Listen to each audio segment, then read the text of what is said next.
The world just took one giant leap towards World War III. For months, we've talked about the red line that would change everything, and Iran just crossed it. They didn't just target a base or a drone, they went for the crown jewel of the United States military, an aircraft carrier.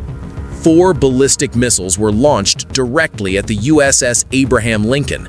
If even one of those missiles had hit its mark, the global landscape would be unrecognizable today.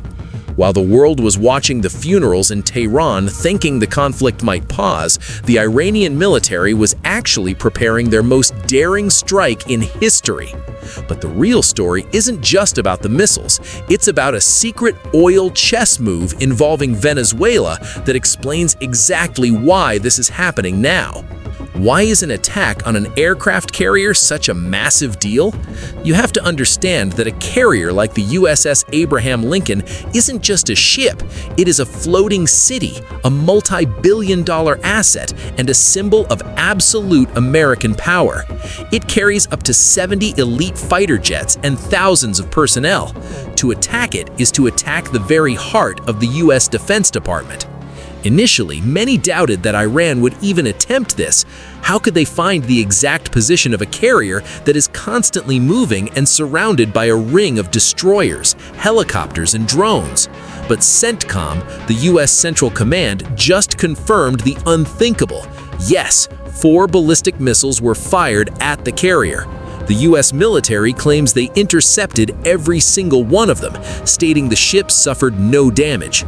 But the message from Iran was clear: we can see you and we can reach you. This escalation comes at a time when Iran is in total internal chaos.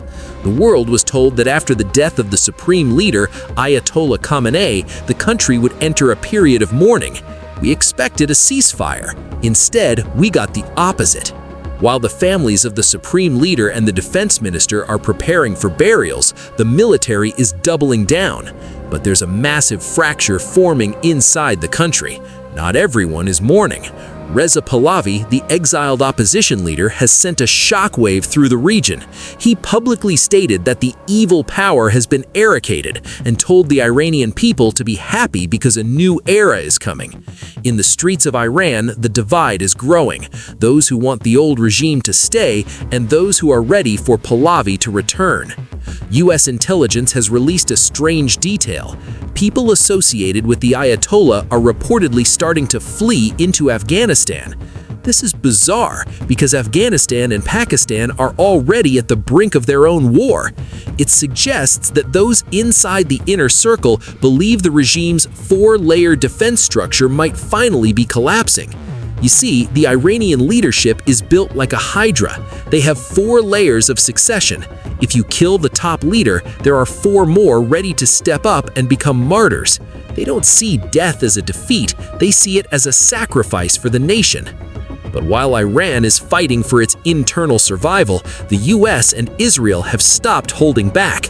The retaliation for the carrier attack was swift and brutal. The US Navy has officially confirmed that they have sunk the Jamaran, a major Iranian naval vessel. It didn't just take damage, it was completely destroyed and sent to the bottom of the sea. And then there's the air war. In a display of terrifying logistics, US B-2 stealth bombers flew non-stop from the United States all the way to Iran. They didn't land, they didn't stop at a base in Europe. They flew across the planet, hit their targets, and turned around. In previous missions, the US used 5 refueling planes. This time, they used 50. They are showing the world that they can maintain a 24-hour bombing cycle over Tehran without ever needing a local runway. Israel added to the pressure, stating they now have the full fueling capacity to strike Iran continuously. Now we have to look at the bigger picture, the open loop that connects all of this. Why is this happening right now? The answer lies in the oil markets. Look at the dots. Dot number 1. The US just secured Venezuela. They arrested Maduro, took control of the oil fields, and started pumping. Dot number 2. Iran is now aggressively targeting oil tankers in the Strait of Hormuz. They've already struck 3 major tankers. Dot number 3.